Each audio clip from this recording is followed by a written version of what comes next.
হরে কৃষ্ণ।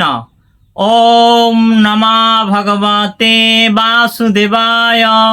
ওম নমঃ ভগবতে বাসুদেবায়। ওম নমঃ ভগবতে বাসুদেবায়। তো আজকে আমার আলোচনার বিষয় শ্রাদ্ধ তত্ত্ব।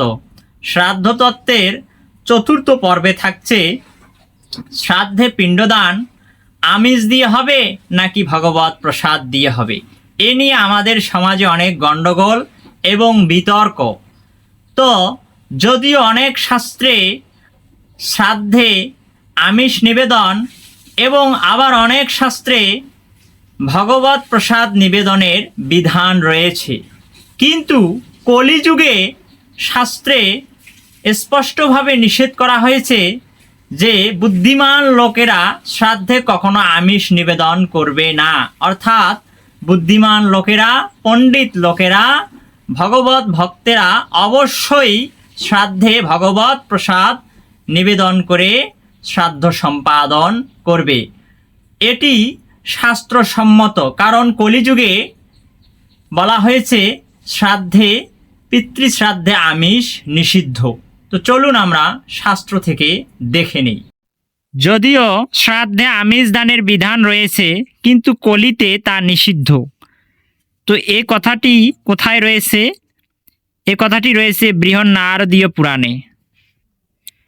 বৃহন্নারদীয় পুরাণের 22 অধ্যায়ের 14 থেকে 16 নম্বর শ্লোকে বলা হয়েছে, মনুষ্যগণ কলিযুগে সমুদ্র যাত্রা, কমণ্ডল ধারণ, অশ্ববর্ণা কন্যার পানি গ্রহণ, দেবর দ্বারা পুত্র উৎপাদন, শ্রাদ্ধে মাংসদান, বান প্রস্তাশ্রম, দত্তা অক্ষতজনী বিধবা কন্যার পুনরায় অন্নকে প্রদান, দীর্ঘকাল ব্রহ্মচর্য, নরমেদ, অশ্বমেধ, গোমেদ ও মহাপ্রস্থান, এই সকল ধর্ম বর্জন করিতে কহিয়াছেন।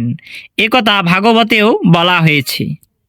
ভাগবতমের সপ্তম স্কন্দের 15 অধ্যায়ের 7 নম্বর শ্লোকে বলা হয়েছে, ধর্মতত্ত্বজ্ঞ পুরুষ শ্রাদ্ধ কর্মে মাংস অর্পণ করবে না এবং নিজেও ভোজন করবে না, কারণ পিতৃকুল মুনি ঋষিদের যোগ্য হবিষণ্য দ্বারা যেরূপ প্রসন্নতা লাভ করেন সেরূপ পশু হত্যার দ্বারা নয়।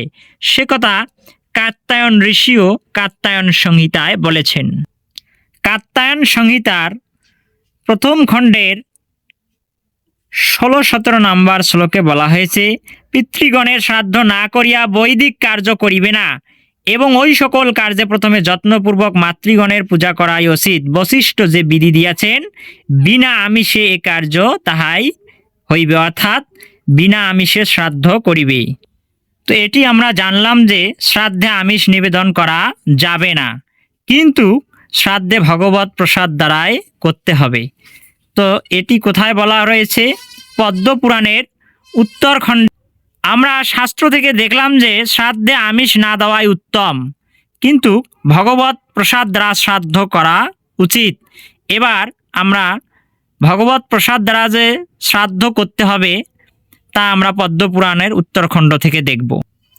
পদ্মপুরাণ উত্তরখণ্ড 255 অধ্যায়ের 65 থেকে 68 নম্বর শ্লোকে বলা হয়েছে, যে বিপ্র শ্রাদ্ধ কর্মে তোমার ভুক্তান্ন বা তীর্থভূত জল প্রদান না করে, তাহার কৃত সেই সর্বকর্মই নিষ্ফল হইয়া থাকে।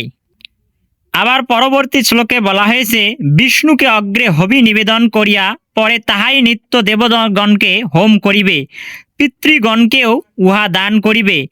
এইরূপ করিলে উক্ত সর্বকর্ম অনন্ত ফলপ্রদ হইয়া থাকে।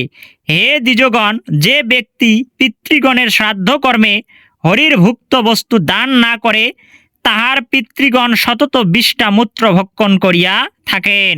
অতএব বিষ্ণুর প্রসাদই দ্বিজাতিগণের সেবিতব্য।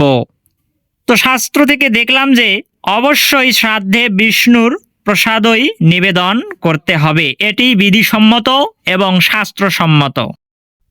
তো আমরা শাস্ত্র থেকে দেখলাম যেহেতু কলিযুগে পিতৃশ্রাদ্ধে আমিষ নিবেদন নিষিদ্ধ, সেহেতু পণ্ডিত ব্যক্তি বা